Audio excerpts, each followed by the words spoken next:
CT podcast. In this episode, we think about what it means to teach history Christianly.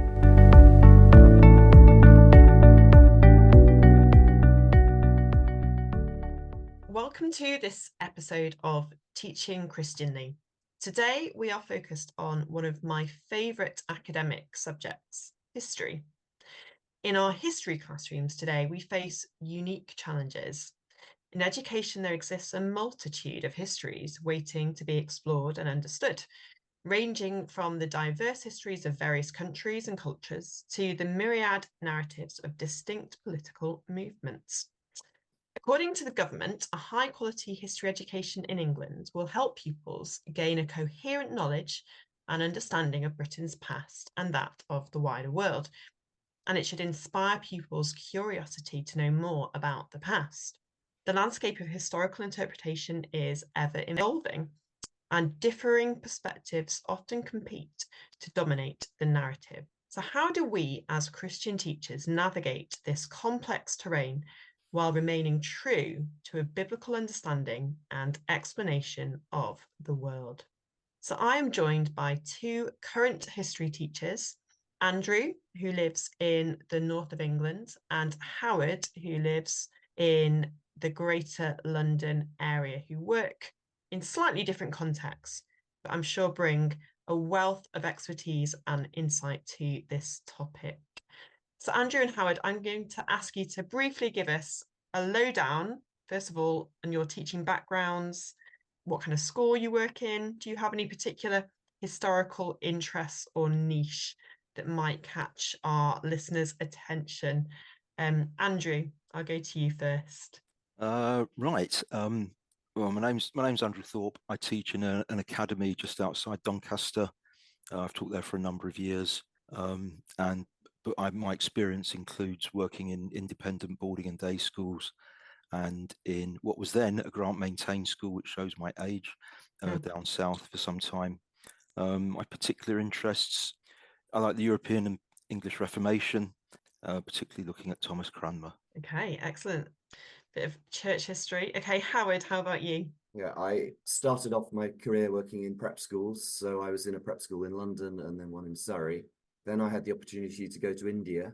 And I went out to India to work in a Christian boarding school, which was set up in the days of the Raj for missionary families. And it's still used for the teaching of missionary children now, but we also have other people there. And I eventually rose to become principal of that school.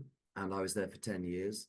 And I've been back in this country now for 5 years. And I'm working in a school in London, a Christian secondary school in London. And I'm particularly interested in that same period too, the Reformation and the 15th and 16th centuries. I find it fascinating. Okay, well, excellent. This is brilliant. I'm glad we've got experts on the Reformation. Now, I'm not a history teacher at all, and I've never taught the subject. However, we have a real fascination with history in our house. My interest is what they call modern history, ultra modern history. I'm interested in anything that's kind of post 1900, particularly the Cold War era, which my husband tells me isn't really history at all. Anyway, before we delve into the details of our kind of topic and of challenges, etc., let's consider the broader perspective. I wonder what, in your opinion, should be or is the purpose of history as an academic discipline? Well, I'd say that history is purely the study of the past. And obviously that entails an awful lot of unpacking, but principally to discover or rediscover what happened in the past and why it happened, helping us to get as good an understanding of the past as we can manage, and various perspectives upon that, perspectives from the time, and also at a higher level, perspectives that we call historiography. And there's obviously a lot more I could add to that, but I think for me, that's the bare bones of it.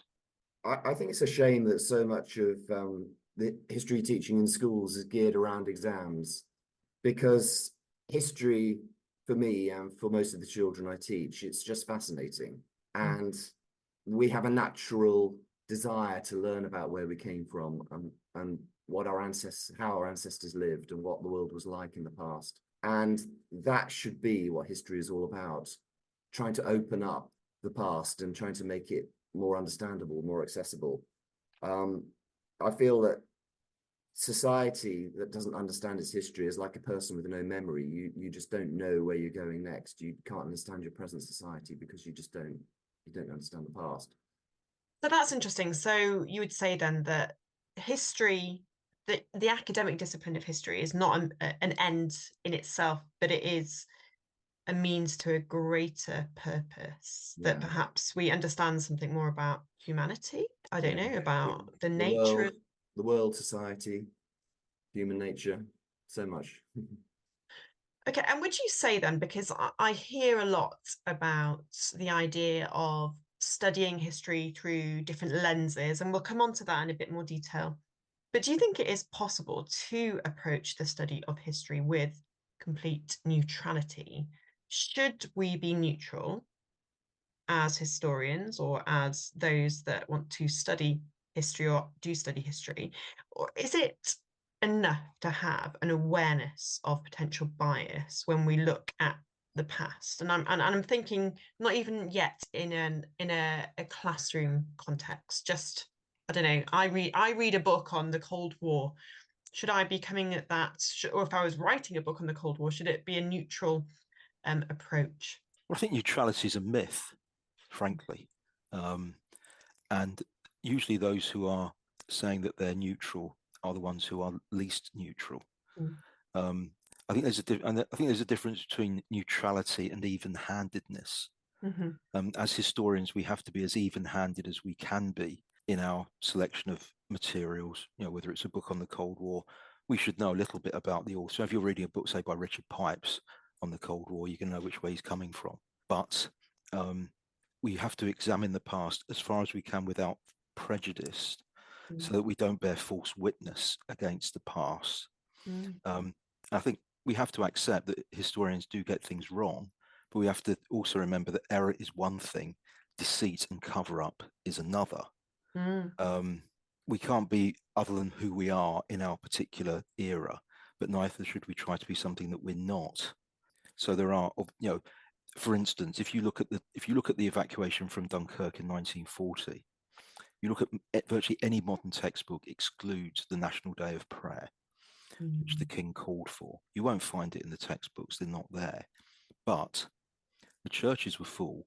The King called the country to prayer. The Prime Minister, leader of the opposition, every major politician was at Westminster Abbey. Now, that does not mean that you're forcing anyone to accept that it was God's hand doing that. As a Christian, I think it's fairly obvious. That's an answer to prayer. But if you deny the children the right to know that evidence, to see that evidence, and then make their own judgment, then that shows you that neutrality is a myth. Okay, so discerning perhaps where bias is and having more of an even-handedness when it comes to selecting sources is one way to perhaps circumnavigate the potential biases or the myriad of biases we may have. Okay, so let's jump into what it means to be a Christian. So Andrew, you've already kind of started to talk about what it means to be a Christian, and perhaps to introduce the idea of Christianity or Christian perspectives, or even just shining a light on Christians or Christendom through the study of history. Let's start, and this might sound a bit pessimistic. We'll come on to the more positive aspects, but what would you say from your perspective are the primary challenges faced in today's classrooms, given the current cultural climate? I think the lack of respect for authority. Our whole society is based on this idea that the individual is always right, and that the individual has complete freedom to do and say what they want to do. And that's one thing when it's referring to adults, but children just aren't mature enough to cope with that. And we've come the whole way from the Enlightenment ideas of freedom and equality, and we've gone to the extreme where there's such a decline in the community and respect for authority and respect for the state that everybody is doing their own thing, everybody's thinking their own thing. Everybody knows their rights, but very little sense of pulling together for the community and for the whole society, and in the classroom too. When we teach the Nazis and Nazi schools, we say, well, the Nazis were trying to brainwash the children. Now I'm in a Christian school. The children in my school aren't Christians. They might be thinking, well, we're in a Christian school, we have Christian assemblies, they're trying to brainwash us as well. Okay, so it's more reflecting perhaps on the historical events that then can lend them when we have some of these cultural conversations to certain interpretation. Okay, that's interesting. Andrew, I know that you have particular concerns about the challenges that are faced in today's history classrooms. Well, just to take up the, agree with Howard on his view on authority. I think there is a second problem with that, and that is because people of my age, and I'm 58, were brought up to question authority. We weren't taught how to exercise it. So very often people in schools don't know how to exercise authority because all they've been told is how to question it. And that's very important, I think. That's really interesting. Where were you? How do you feel that kind of manifests? I mean, who taught you to question authority? Well, we were encouraged to do it when I was at school, and I went to a very expensive school in London, and we were told that our opinions really mattered. We were also told things like there are no stupid questions, which obviously isn't true. And so, when it actually once a person gets into adulthood, and they do get into situations where they have to tell others what to do, which surprisingly you do quite a lot in schools. You do actually have at the back of your mind thinking things like, well, why should they listen to me? Why should they do what I say? Why should they listen to me in class? And we have reinforced that largely through developments in the teaching of history since the 1970s with the obsession with sources. I mean that you can't, I've had pupils say to me, how can I be certain of anything? Having gone through the various questions that are applied to sources, and it just undermines the view that there is truth out there. Now we may not be able to, as historians, get to the definitive whole truth about a particular episode in history, but that doesn't mean that what we do know isn't valid. It is valid. It's as far as we can go, because obviously there is truth in all things. And there is truth in history, and there are some things you have to accept as, wait for it, facts. Simon Sharma said there are no facts, only interpretations, which is, he's a bright guy, but that's just nonsense. But because his name's Professor and he had a big TV series on the BBC, that therefore drip feeds into various parts of academia. And it undermines the whole notion of there being such a thing as historical truth, and then it just becomes fiction. I mean, years ago there were two guys in a university in Australia who actually were making it up, which is, to my mind, is preposterous, because if there's no truth, what are we doing? We're just telling children a pack of lies. We are in authority, and we are academic historians, and therefore, we deserve a fair hearing, I thought. What do you think Simon Sharma meant by that then? I think what he was trying to do was to show that there is this debate and discussion about the past. But if you look at his episode on the Reformation, which is entitled Burning Convictions, if you actually watch that, you actually get the impression that it's the Protestants who are doing the burning. Or it's actually the other way around, although there are one or two people who are burned by Protestants under Edward VI. But it's the other way around. We have a right and a duty to question, but then there are certain things that we simply have to accept because they did actually happen.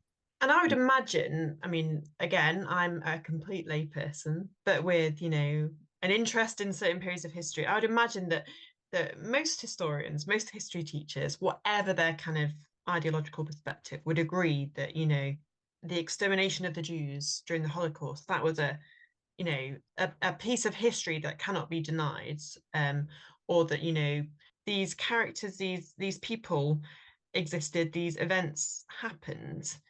So I suppose then we're talking about the ideological lens, and that takes us back then, I suppose, to the idea that understanding of history and the interpretation is more important than the factual kind of concrete evidence. Let's move on. Let's think about some of the critiques I've heard about the national curriculum that was brought in, or at least there was a draft in 2014. Now, Dr. Matthew Wilkinson, I don't know if you've heard of him, I'm sure you have. He said that when it comes to the curriculum that he was observing, that it was dealing with a Eurocentric understanding of history and the implications of imperialism.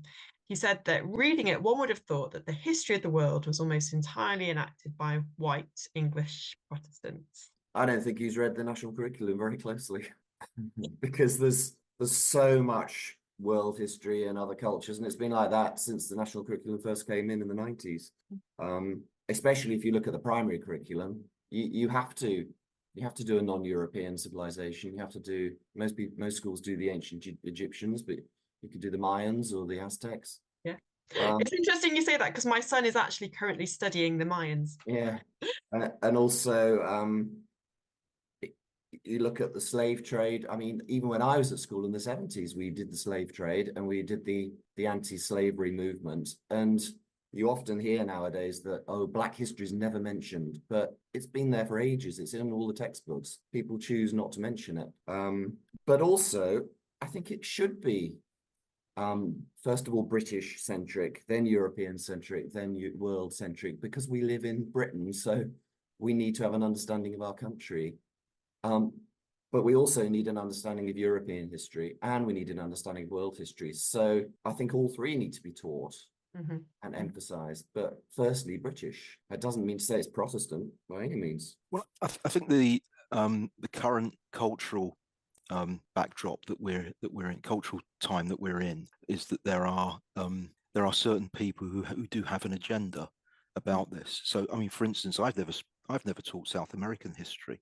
You know, apart from the wicked uncles at the start of the 19th century, and no one ever really has raised an eyebrow about that, or the fact that actually probably more slaves were sent to South America than to North America. And similarly, as with Howard, I learned about the slave trade at school in the 1970s, and also about Wilberforce. It has always been there. I mean, I was taught at school that Britain is the only country in the world that's ever fought a war to enforce the importation of opium into another country. So the whole idea that, you know, that I think people seem to think that there's this Whig view of history, of the great British Empire bringing civilization to the world, and that's what all that people were taught until 5 minutes ago. And it's just a straw man. It just isn't true. Now, I agree with Howard. You know, we are Britain. We are a group of islands on the northwest coast of Europe. Our history is primarily European, and therefore it would happen to be white, whatever that means, which I think is actually quite a tricky term nowadays. Now, just because our present isn't white Anglo-Saxon Protestant, it doesn't mean our past isn't. Yeah. And so if we're looking at the past, we are going to find that, you know, certainly since the 16th century, we've been largely Protestant. And I say this as the descendant of immigrants. I mean, my ancestors were Huguenots, but no one's ever allowed to know about them and what they had to put up with. So I think it's that certain people in our current cultural climate have taken control of academia. It's the long march through the institutions. That's what it is. It's pure and simple. That it's Deutschke's long march through the institutions, and they are there. They are there now. I was speaking to someone who's trying to do a PhD at a university down south the other day, who wanted to put forward positive things about the contribution of the British Empire, and was simply told, we don't do that. You know, stamping out slavery, stamping out Sooty, you know, stuff like that. You know, you're either into white savior complex, or it doesn't happen. So apparently, and now again, this is what I've read in my research from the curriculum guidelines. There's some level of flexibility. Apparently, the government states that people should be taught about ideas about political power, about industry and empire between 1745 and 1901. Would you say then that it might be acceptable that students only learn about the accomplishments of the British Empire? I mean, I'm trying to kind of prod you a little bit, because I know that this is a topic that often will come up in conversation, in discourse. And I suppose I'm edging towards that question on decolonizing the curriculum. Should we be looking at the curriculum as something that is, in essence, colonial? As Christians, though, is there any weight to the idea that we have to look at the kind of the sins of our past and perhaps draw them to light so that we can make reparations and plan for a better future? It is important to look at the British Empire, but I think we should look at the good things and the bad things together. The fact that, yes, we were one of the first major countries to abolish slavery, and then the Royal Navy went out into the Atlantic and stopped other countries with their transatlantic slave trade is something we should be proud of. But that period, I find that we can't actually squeeze it into our curriculum because there's just so much already. I don't know what Andrew's school's like, but year 7 we do the Middle Ages, year 8 we do the Tudors and Stuarts, year 9 we do the 20th century. So the 18th and 19th centuries often get squeezed out or squeezed into the end of year 8. So there's a limit to how much you can actually do with some of these. So you're working within the parameters of the school year. And if you choose it for an A-level topic, then you could, but you would be expected to do it in detail. You'd look at all the pros and cons, definitely. Yeah. Andrew, I'd love to get your thoughts. Yeah, I think I've always taught that period, and we've always looked, like I said earlier, we've always looked at matters like slavery and how it was abolished. But I think the real problem that we're facing now is that revisionist history is being presented as the norm. Whereas in the past, revisionism would be something that would have to go through a load of processes at university. So it'd be sifted. So people of mine and Howard's age, we talk about Christopher Hill, Christopher Hill and his view of the English Civil War. And things like that will be sifted. They're not being sifted anymore. They're just being presented as fact. So can you explain what you mean by revisionist history? Well, what you have is the idea that there is a body of evidence that takes a particular view of an event or series of events. And with the English Civil War, it was always seen as a Crown versus Parliament, problems in Ireland, religion, finance, and so on. And what some historians did was they decided to approach it from a Marxist point of view about 30 years ago, to look at it in terms of class struggle. And that's gone through the academic mill. The good parts of it have been kept. The accurate parts of it have been kept. So you would learn more about, say, the levelers as a result, or the ranters, or people like that. But a lot of it was just put to one side because it didn't stack up against the evidence. What we have now with, say, Britain's colonial history is the idea that colonialism is in and of itself wicked and evil, and nothing about it can be considered to have been beneficial. Now, if you look at, say, the research of Professor Robert Woodbury, who's an American sociologist, looking at the impacts of the British Empire in Africa, particularly where Protestant missionaries went, he has shown that where Protestant missionaries went, the outcomes have been far better, many years down the line after the end of colonialism. And he particularly picks out the work of a missionary called John Mackenzie in what was then Bechuanaland and is now Botswana. And actually, what this man did was he stood up to Cecil Rhodes and said, "You are not going to turn this country into one of your colonies." And he actually went to London with some of the local leaders, African leaders, to argue his case. And that's why it only became a protectorate rather than a full-blown colony. You look up John Mackenzie on the internet, you won't find him. He's just not there. And there are things about as Howard has said, there are things about the British Empire, like education, healthcare. This is highlighted by a professor in Portland, Oregon, called Bruce Gilley, he's on a conversation with Douglas Murray, and he actually just sets out the benefits of colonialism, but not in a vacuum of it being purely good and right. But he also points out that racism is not peculiar to 19th century British people. And he also points out that there are colonists who aren't simply British or even European. But that's not, that discussion is not allowed. I mean, Gillies had death threats against him for what he's written. So do you have then the freedom to present that kind of nuance of perspective in your classroom? Say if your curriculum, if the time allowed, take away that kind of time constraint, but would you have the freedom to introduce perhaps that character that you reference? Yeah, I do. I bring in as many different points of view as I can to make it more interesting, and try to make it more even-handed. What's missing is in the textbooks, though. If the children are relying totally on the textbooks, then you're more likely to get a certain narrative. But I try to bring in other perspectives as well. And Howard, you have quite a unique set of experiences, having taught in the UK and in India. And I wonder, in India, did you teach Western children, Indian children? Yeah, it was a mixture. We had Indian children, people from all over the world, Americans, Australians, Koreans. And how did that impact the kind of curriculum choices for the history classroom? Yeah, well, there was a lot more emphasis on world history there and Indian history, which is all right and proper, is good. I wouldn't feel happy just teaching British history to an international class. No. You have to be very careful, though, the way you word it. For example, when we teach the First and Second World Wars, there are German children in the classroom.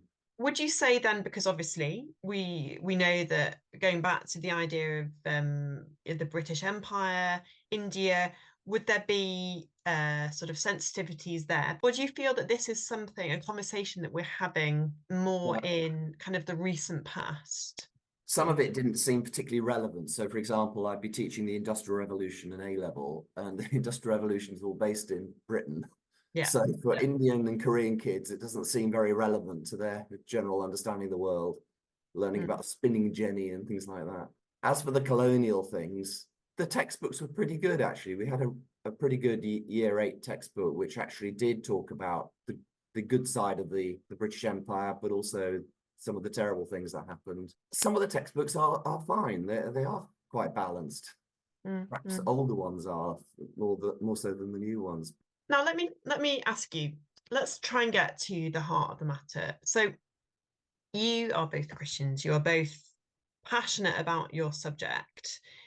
As Christians, of course, we don't want to abuse our position of authority, and we don't want to elbow out the rest of the curriculum.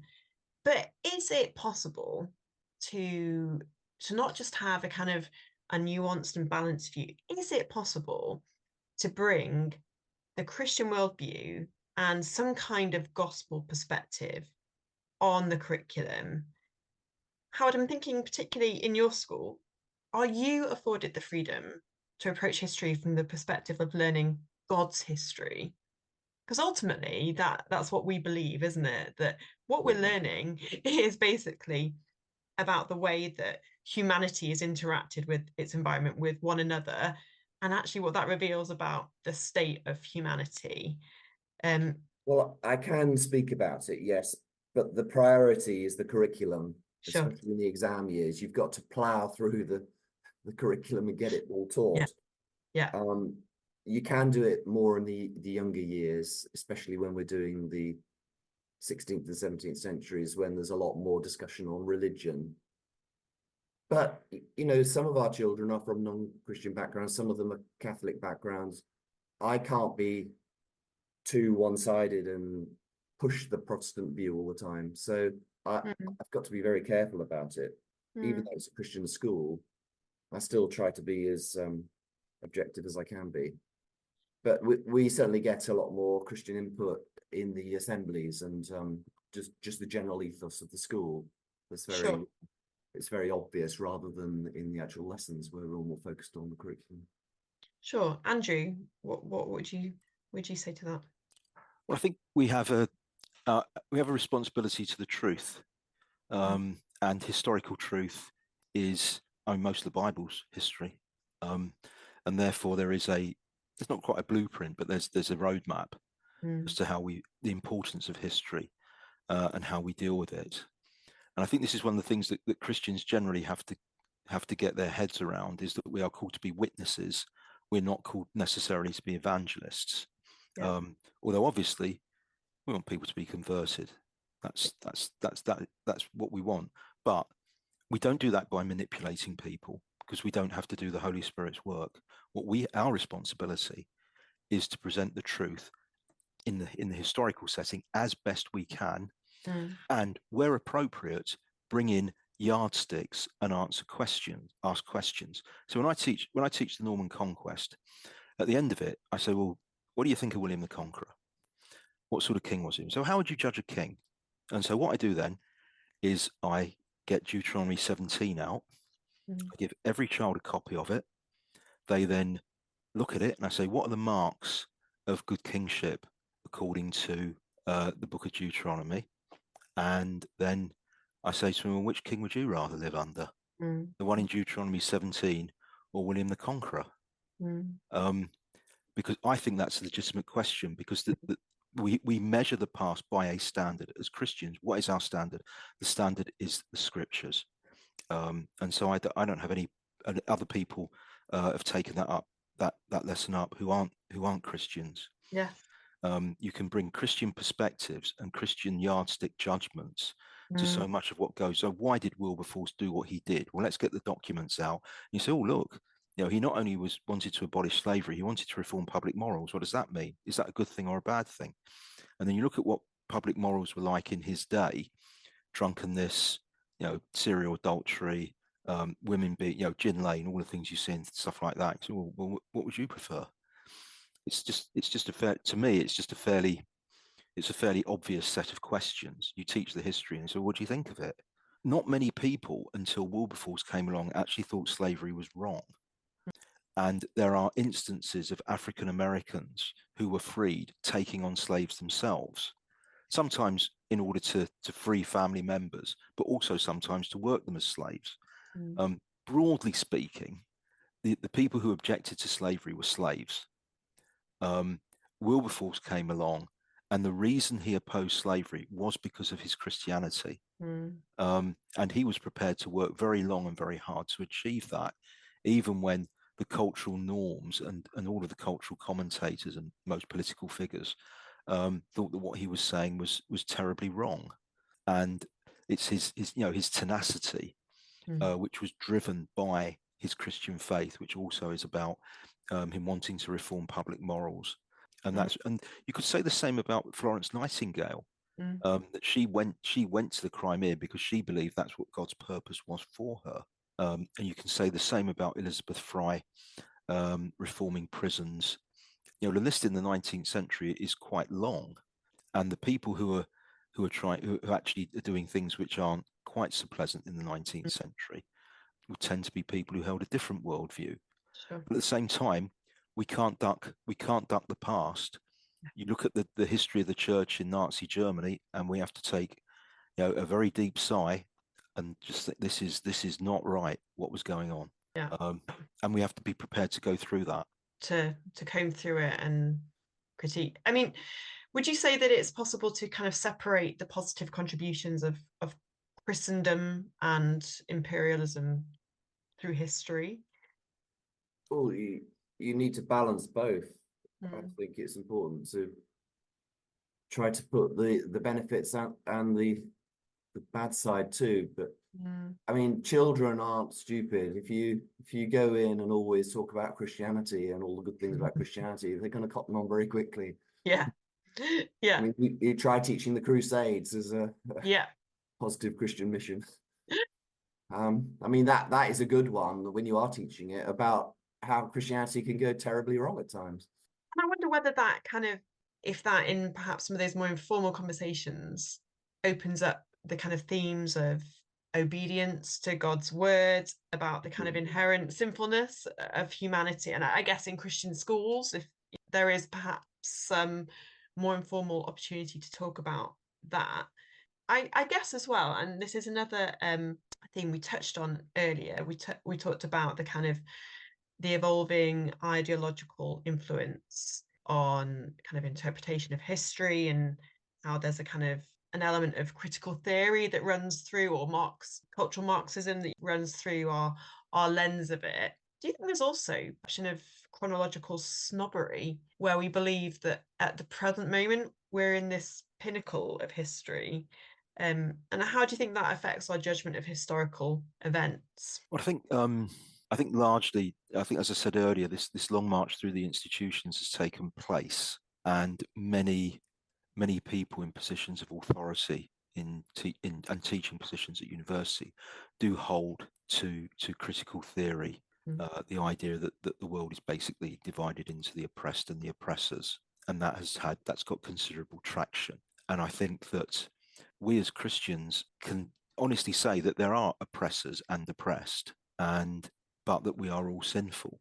I think if you're teaching history, you won't teach it for very long to work out that men and women and children are not what they should be, and do things which are wrong. They can do things that are right, but they can also do things that are horribly wrong. And even when they're doing right, they can do wrong. So you might look at, say, the bombing of Dresden in the Second World War, whether that was morally acceptable or not. That's a very interesting point, actually, because some might also then point to current issues, things like what are happening in Gaza. But the bombing of Dresden, well, what's happening today kind of echoes that, doesn't it? You know, well, to the textbook's credit, when they study things like the bombing of Dresden, they do tend to put both sides of the argument, and there are sources giving both reasons why it should have happened, why it shouldn't have happened. Yeah. And then also similar with the Vietnam War, when there was the blanket bombing, Operation Rolling Thunder, and trying to explain why the Americans did it, even though it seems to be so terrible. And then you can also draw parallels with what's happening in Ukraine, what's happening in Gaza. But you've got to see it from both sides, and that's one of the things we do in history. We do look at both sides, and if the textbook doesn't mention it, I'll try to bring it in. What you'll notice, of course, in all of these discussions, that there are some groups that don't get mentioned at all, like the Armenians, because in September 200,000 Armenians were told to leave or die in the Nagorno-Karabakh, and that's just the part of a long list of atrocities that have happened against the Armenians for centuries. And again, this is about who is controlling history. Now, why are they not mentioned? Well, Hitler noticed that they weren't mentioned, and it's largely because they're Christian, and that's actually in the First Crusade. One of the Crusader states that was set up in Edessa, which is part of Armenia. They were actually going there to protect Christians. Now, they may have been doing it in a way that we'd be uncomfortable with. That is, they were going there to try to protect, at least in that instance, in that geographical area, Christians who've been under the hammer for a very long time. Now, I think we then get into discussions about the use of force and matters like that. But I mean, if you're not prepared to defend civilization by force, then be prepared to accept barbarity, and that's what Professor Thomas Sowell says, and that's a very good reason for fighting World War II. I'm going to kind of draw us to a bit of a conclusion here, and I want us to kind of come back to that biblical perspective. There's quite a popular adage that those who cannot remember the past are condemned to repeat it. And Howard, I think you kind of insinuated something along those lines. Do you think there's any kind of biblical legitimacy for this? What lessons do you think we must draw from history as Christians, not just as Christian history teachers, but as Christians? There's a good verse which my son brought to my attention when we were discussing this, from Ecclesiastes 3:13. Whatever is has already been, whatever will be has been before. God will call the past to account. It just shows that God is in control ultimately. There is justice. Ultimately, it will all work out for his purposes. And if we're on that side, then it will work out well for us too. History is the constant study of people making mistakes again and again and again, just like they did in Old Testament times. You think of the stories in Kings of how they worshipped false gods, and then they were punished, and they did it again, and then they were punished, and again and again and again. People don't learn. Societies, nations don't learn. They keep making the same mistakes again and again and again. And they're still making the same mistakes now all over the world. So until we do turn to God, there's not going to be a pleasant, happy ending. Andrew, anything else you want to add to that? Yeah, I'd agree with all that Howard said. I'd say that mankind is fallen, sinful, but also God is building His kingdom. We may not always be able to discern how that is happening, particularly in the West at the moment, but He's clearly building His kingdom in South America, Africa, and Asia. I think history also shows us that the best of men are at best men, mortals, fallen, and sinful. And if you read history, you can't help but see that. Just seeing not just what people do but also what they're capable of, Sure. and also what they turn a blind eye to. Well, thank you. I'm going to ask you one last question to leave us on a bit of a lighter note, because I'm intrigued. As history teachers, you must have a historical figure that you, aside from Jesus, because one day we will see Jesus face to face. Do you have a historical figure that intrigues you, that you would like to interview and just ask some of those burning questions? Who would it be? Oliver Cromwell. He's a fascinating character. He's the only commoner to have become head of state of this country. So he's had a remarkable career. He was one of our most successful generals, and he was a Christian with very deeply held beliefs. And yet he became a soldier and allowed his armies to commit some terrible atrocities, especially in Ireland. And so he seems to be somebody who's struggled with some of those things we've talked about of Christian faith on one hand, but taking on the world and fighting some of the fights that the world needs to fight. Andrew? I'd like to meet Thomas Cranmer. In my view, after William Tyndale, he's the greatest Englishman who's ever lived. He's the architect of Christian worship in this country through the prayer book, which is still being used today. Yeah. He was a genius theologian. You know, he had his difficulties, like his recantations when he was put under pressure, as we all would.